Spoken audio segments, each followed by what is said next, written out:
I appreciate you guys following me. Papa, what Mama bike coming? Huh? Mama motorbike. What happened to it? She rode it. What motorbike? Mama rode Micah's bike.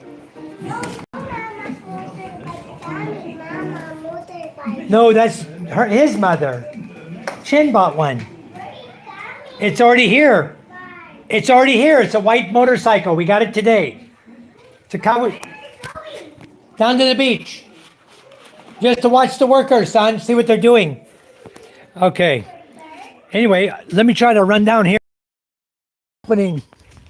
Yeah, right there. Get the. There should be water right there. Okay. Okay, one person. Wow. Okay. So we didn't lose feet for too long. Just a second. Here we are, guys. Let me flip the camera around here so you can see what's going on. Okay, this is our shed house. You see the form of it right now, but basically what you're looking at now is the wood you see here is only holding the cement forms up. You see the roofing material. That is how they make the form for the cement posts, okay? And it makes it look like a wavy form, okay? It'll come out just like you see the roofing with the bumps on it, all the way around it. Okay, that's how it will look.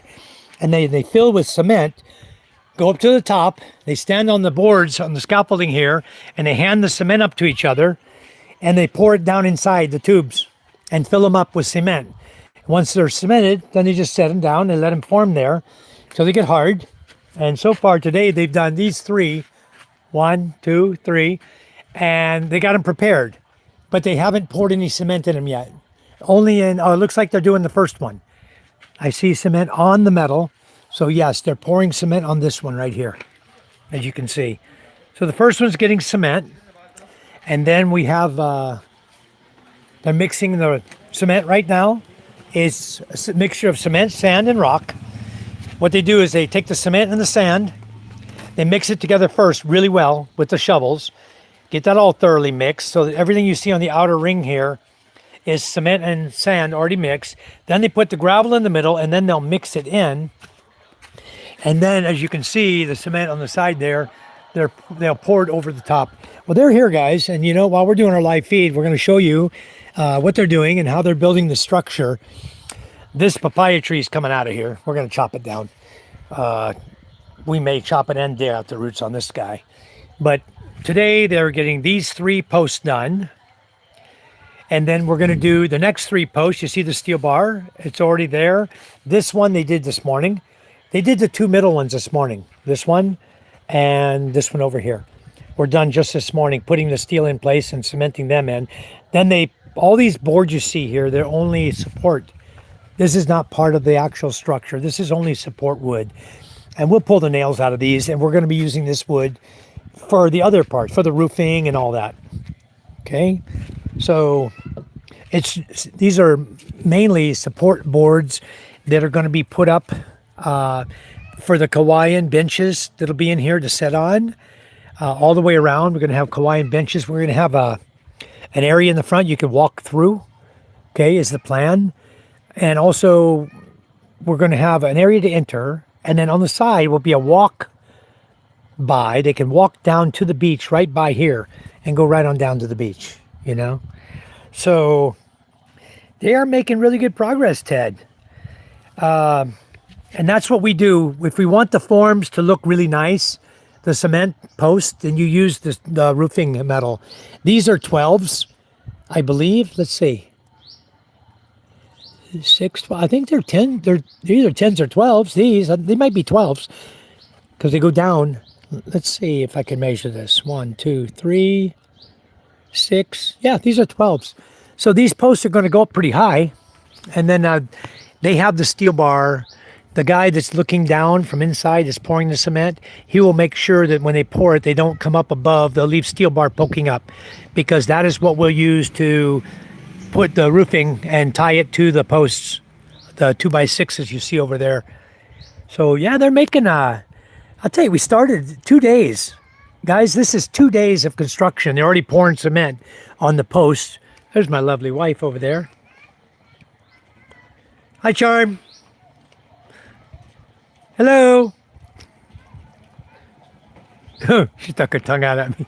Anyway, you see the workers here. I have a big water tank, a 10 by 10 water tank that we catch rainwater, and that's what they use the rainwater for. They bring it down here on a push cart. Believe it or not, folks, this push cart you see right now coming at you, this push cart has wooden wheels with rubber nailed in around the wood circle. I made these wheels because it was originally the same way, and the wood broke a couple years back. This push cart is probably, I don't know, 15 years old. It's old. Anyway, when you buy them, these little ones, they have wooden wheels with bearings on either side of it, right? These small bearings, and then your shaft goes in, and they put a little cotter pin to hold them. The shaft goes through the little bearing, and the front one is wood with rubber around it. I'll see if I can get up. I'll go close to it right now, and I'll show you exactly how they make the wheels. Because I don't know, they're simple to make. All you need is a piece of wood. You need a log, you know, cut a log, and then cut it, drill it with the hole saw. Here we go. And once you drill it with the hole saw, let's go on this side. I even used blue pipe here, guys, to hold, because I lost the bearing on this side. So we put in the blue pipe and then support it right here with a nail to hold it, hold the inside bearing on the tire against the inside of the frame. You can see though, this is wood, guys. This is a wood wheel with rubber. We took tire rubber and sliced it the same width as the wood reel, the wood here, and then we nail it on with nails, like 1.5-inch nails. We nail it on all the way around, really good, nailed hard, and the wheel is made of hardwood. Not an air inner tube wheel. You can see right here, I'll show you a better view. You can see the rubber here. See, the rubber's actually split, and the reel is wood and has a bearing right there. You see the bearing right here. So that's how we make these. And they're very, very simple to make. I made these wheels after they broke. I made these myself. So just keep the push cart going, you know. One day I'm gonna have somebody build me a real push cart. It's fun though. It's keeping the old one around, you know. It's nice to just keep the old stuff. Nostalgia, you know. Anyway, we got 4 people back on here. Thank you for coming back in. Appreciate it. Yeah, they're fast workers, I'll tell you. They're working hard. And right now, today I only had 2 workers because my brother-in-law was with me this morning. My brother Dan was with me.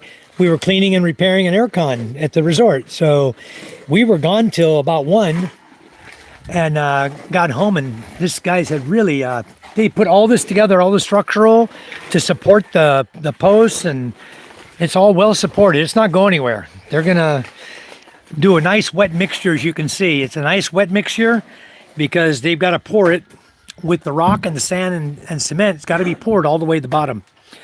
And he'll have a stick or a piece of Hawaiian with him normally that he will hit the top of it and force the cement down and around and make sure he gets a good amount of cement into the form to make sure it's all good. These guys are professionals at building, I'll tell you. I've been using them for years, and they know exactly what they're doing. They're very good. So what he's going to do now is he wants to put a water level. He has a pipe here that's full of water, okay? And what he'll do is he'll use that water level. He'll put one side on this post, okay? And he has tie wire tied where he wants it. You see it's all tied together. Then he'll watch the pour, and he'll determine where he wants the rooftop to be, okay, where he wants the cement to end based on the amount of steel bar that's inside. The steel bar sticking up. So he will determine what he wants the level of cement to be. He will put the level there and mark it, and then he will bring the level across to the next one and to the next one so that all posts are identical height. They use a water level for that, and that's what the pipe is right here. No,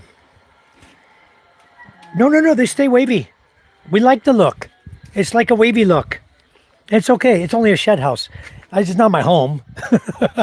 My home has been wasn't this way. We did normal square posts, and then after we had that done, then we smooth coat it. Hello, David. You're back.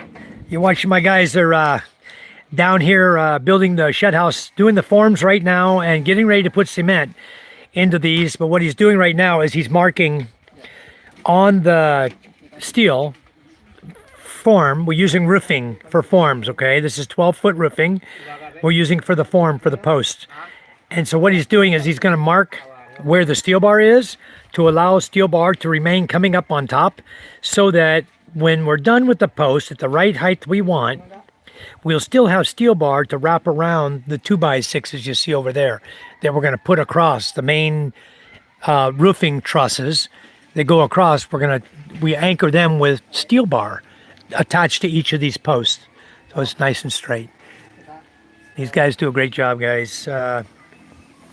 If you want any ideas on how to build your shed house, just ask me. We do it all the time. We got one right over here. We got one up in the front yard. I built a house down there for my fishing boat captain. It's a house with upper loft room, all Hawaiian inside, beautiful. And we're getting ready to, once we get done with the flooring on that, put the CR in, we're going to tile it and make it a nice little house, you know. Okay, so he's got a water level. You guys have never used a water level. It's a way of measuring long distance using a piece of tube filled with water. Because when the tube is placed against the side, you'll see the bubble. Okay, wherever he's got it on that side is exactly where the bubble will be on this side. Okay, I'm trying to get so I can watch him. Okay.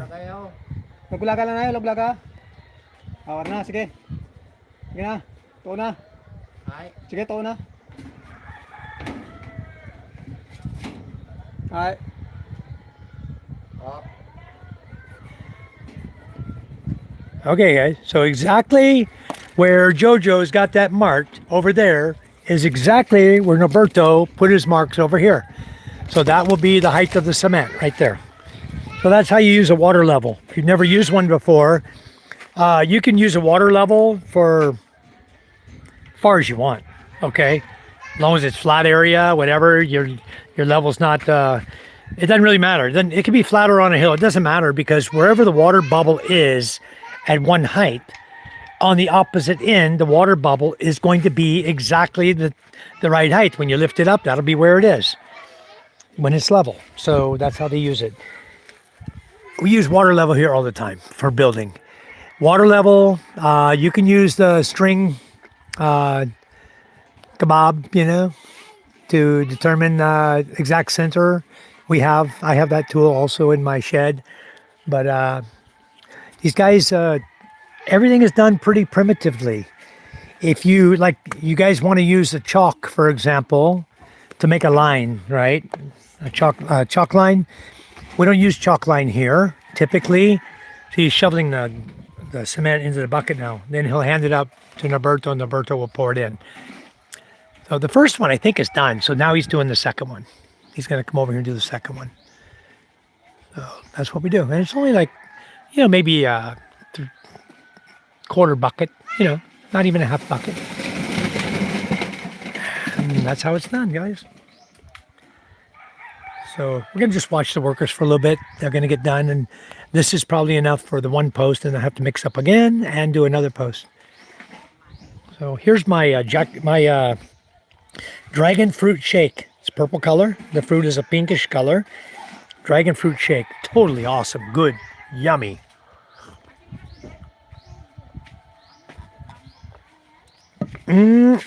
Boy, that's good. So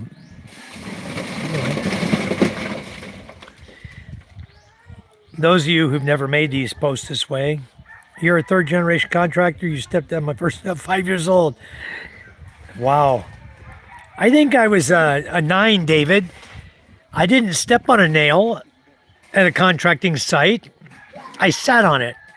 and that board, that 2x4, stuck to my butt when I sat up. I jumped up off that 2x4, but it went with me.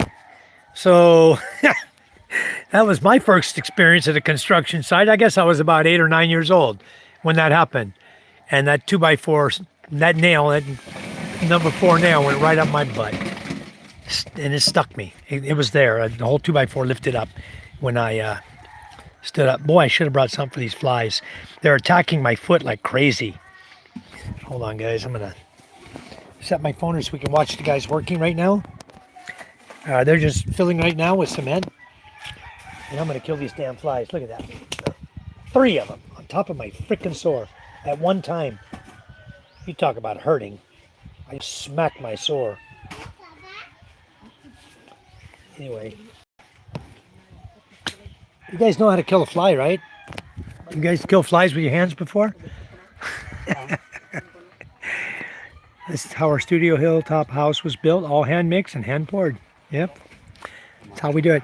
Now, when we're done, guys, with the forms, then they will trench between the cement posts. They will trench it, and we'll go down about 1.5 blocks, and we'll hollow block the wall, hollow block between the posts, and the structure will have hollow block going up on the sides, and then hollow block in the front, probably only 2 feet high, 3 at the most, 1, 2, I think 3 blocks above ground, like we did the other one up in the front up there. I think it's like 3 blocks, 1, 2, 3 blocks above ground. So we'll do the same thing here. We'll do 3 blocks above ground. That's high enough. And then we'll put the benches in for people to sit on, the wood and the Hawaiian bench. But we're looking for butong now. We're using butong, not your basic Hawaiian. 16 pin and nail all the way through my foot. Holy crap. I know that freaking hurt, David. Because I don't know if you saw my video the other day. I was working at the school, the elementary school, and I was up there helping them to put up a new fence, like a chain link fence. We were putting a new fence up. And the guy that was working with me took my pliers, he cut the wire, the old wire, and just let it fall on the ground. And so I went up to help him hold the fence, and I'll be damned if I just stepped on that wire and went right in my foot. Talk about hurt like hell.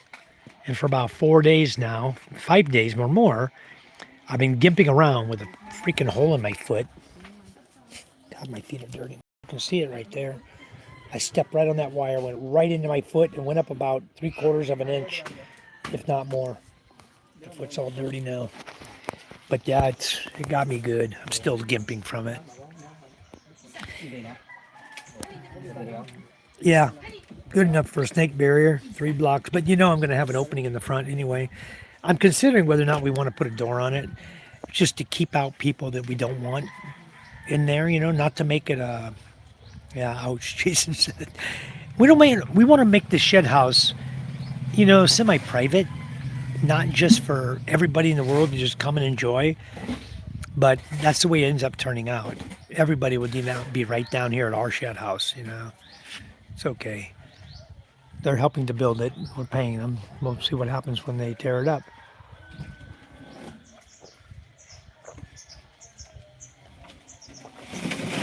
Boy, that shake is so good, guys.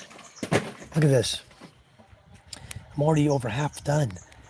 Man, that stuff's good stuff. Dragon fruit. And good for you, too. Okay, David. Yeah. Well, now I got this other boo-boo from my accident on the motorcycle. It was a stupid accident with my son. And I shouldn't have let him have his hand on the throttle to begin with. But I was trying to teach him how to control the throttle and be steady on the throttle, because eventually here I want to get him a little small bike, you know. The only way to teach him is let him do it. You know, you can't learn by somebody telling you what to do. Stitch it up. Get the old school Rambo knife and stitch it up. Dragon fruit, yep. You know, Jason, I think I was showing James the other day. I had a bunch of Marine snipers here, Army snipers. David says, I love dragon fruit. Yeah, we grow it here a lot. So this was $130 per kilo. 2.2 pounds for 130 pesos. So it was only about $2.50, $2.50 for 2.2 pounds. So about $1 a pound. You know, that's what we paid for dragon fruit here. Cheap and so yummy. Anyway, I was with James. James never messaged me yet, but when he does, I need to start a live feed with James. We want to do one together today. But we were talking, I showed him a knife that was given to me by the Army sniper, one of the guys. And these guys, they're Army snipers, but right now their primary focus is New People's Army, NPA. And these guys are here in our village because of the NPA that were here before. As soon as the NPA hear they're coming, they skedaddle, they run, they're out of here. And they haven't been back. Haven't seen an NPA since then. But they've got them over right now up in Baleno, Masbate. So the Army snipers are up there in Baleno. They've been up there ever since they left here. They went from here to San Andreas. Then they went from there over to Baleno. You guys, hold on just a second. Someone's telling me good afternoon, sir. I don't know who it is. Let me see who this is. On my messenger.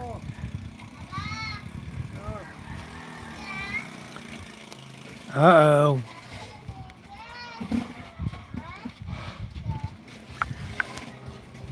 That's not good. His AC is not working.